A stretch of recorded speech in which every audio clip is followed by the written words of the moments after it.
preceding signal was a test of the weather radio station KIG, 86 Columbus, Ohio, public warning system. During potentially dangerous weather situations, specially built receivers can be automatically activated by the signal to warn of the impending hazard. Tests of the signal and receiver's performance are normally conducted by the National Weather Service between 11 a.m. and noon each Wednesday. If there is a threat of severe weather, the test will be postponed to the next available good weather day. Reception of this broadcast, and especially the warning alarm tone, will vary at any given location. This variability, normally more noticeable at greater distances from the transmitter, can occur even though you are using a good quality receiver in good working order.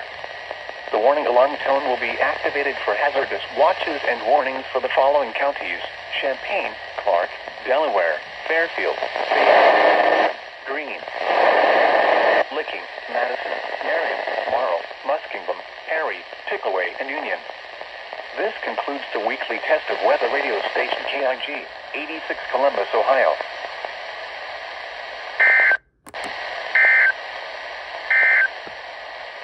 Now here... I don't want to do it.